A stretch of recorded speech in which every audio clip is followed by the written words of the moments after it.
my bookworm. How are you? Today we are going to study class 10th math exercise 9.1 का question number 12. What is saying question number 12? From the top of a 7 meter height building. ठीक है, 7 meter height building के top से the angle of elevation of the top of the cable tower is 60 degree. ठीक है, angle of elevation बन रहा है top of the cable tower 60 degree.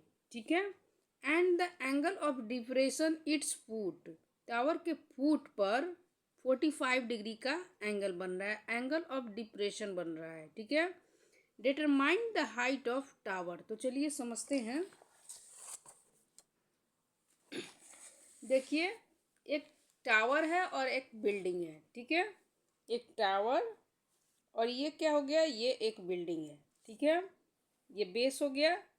ठीक है, अब इसके टॉप से, इसके टावर के टॉप से बिल्डिंग के, देखिए बिल्डिंग के टॉप से टावर के टॉप तक की ये एंगल बन रही है. क्या एंगल ऑफ एलिवेशन बन रही है 60 डिग्री की. ठीक है, तो इसकी ये मान लीजिए ये आई ऑफ साइट है, तो ये क्या है, हॉरिजेंटल लाइन हो जाएगी.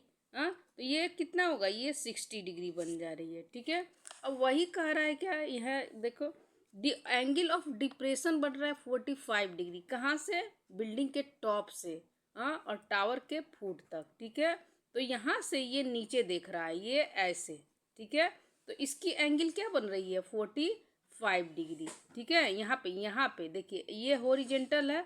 हाँ, तो यहाँ पे 45 डिग्री, तो ये भी 45 डिग्री होगा. कैसे, आइए समझते हैं. मान लीजिए दो पैरेलल लाइन है और एक इंटरसेक्टिंग ट्रांसवर्सल लाइन है, तो ये एंगल इस एंगल के इक्वल होती है. देखिए ये क्या है, पैरेलल लाइन, और ये क्या है, ये ट्रांसवर्सल लाइन. तो ये एंगल इस एंगल की क्या हो जाएगी, इक्वल. अगर ये 45 है तो ये भी 45 हो जाएगी. ठीक है, तो चलिए फिर आगे देखते हैं. देखिए इसको फिर नेमिंग कर देते हैं. इसको, इस पॉइंट को ए, इसको बी, इसको सी, इसको डी और इसको ई कर देंगे. ठीक है, अब देखिए ये बिल्डिंग की हाइट कितना दी है, 7 मीटर. ठीक है, तो देखिए ये और ये क्या होगा, आपस में इक्वल होगा. ठीक है, ये डी ई 7 मीटर है, तो ये भी क्या हो जाएगा, 7 मीटर हो जाएगा. ठीक है, ऐसे लग रहा है ना पर. और ये देखिए ये बेस इक्वल है, बेस के इक्वल कौन है, ये बी ई इक्वल हो जाएगा. ठीक है, तो क्या लिखेंगे कि C D equal B E and D E D equal B C. कितना है, 7 सेंटीमीटर. फाइंड कर क्या करना है, टावर की हाइट ए सी. ठीक है, ए सी क्या है, ये ए बी और प्लस बी सी. तो ए बी और प्लस बी सी तो हमको मालूम ही है कितना है, 7 सेंटीमीटर. और ए बी हमको फाइंड करना है, तो दोनों ऐड कर देंगे. ठीक है, तो सबसे पहले देखिए इस ट्रायंगल में हम बेस निकालेंगे. ठीक है, बेस जो होगा तो ये इसके बराबर ये होगा, और यहाँ पे जो बेस होगा तो ये परपेंडिकुलर होगा. तो perpendicular upon base equal to करके tan थीटा होता है, उसको निकाल लेंगे. तो चलिए समझते हैं आगे. In triangle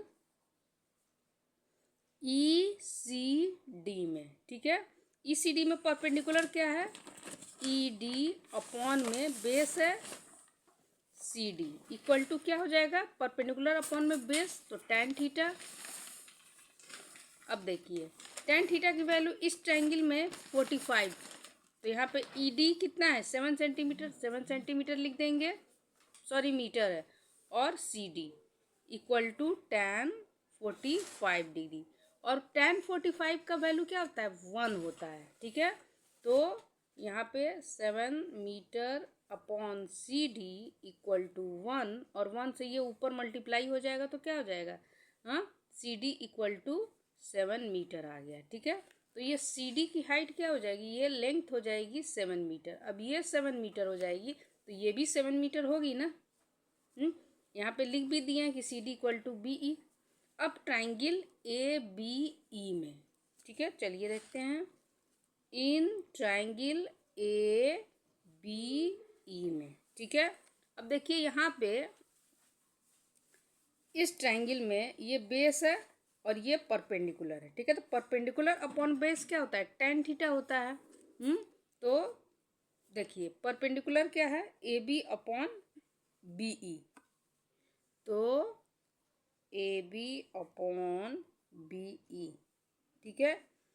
tan theta, tan theta कितना है यहाँ पे 60 डिग्री है। tan थीटा क्या है, इस ट्रायंगल में थीटा की वैल्यू 60 डिग्री है, ठीक है।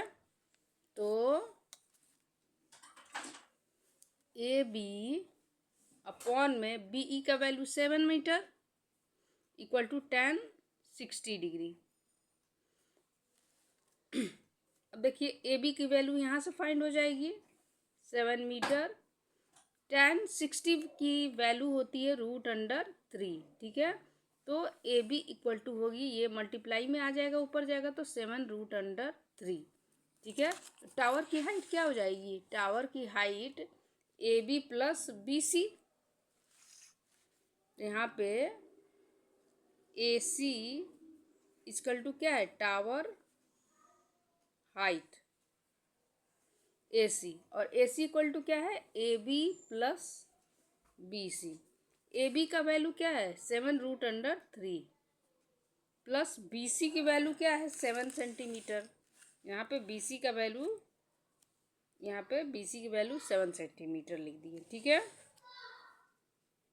सॉरी मीटर है ये, ठीक है। देखिए 7 यहाँ पे कॉमन हो गया, 7 बाहर निकाल लेंगे तो क्या बचेगा √3 और 7 ये बाहर निकाल लेंगे, यहाँ पे 1 मीटर, ठीक है। वीडियो पसंद आया तो लाइक कीजिए, सब्सक्राइब कीजिए एंड अपने ग्रुप में शेयर कीजिए। थैंक यू बच्चों।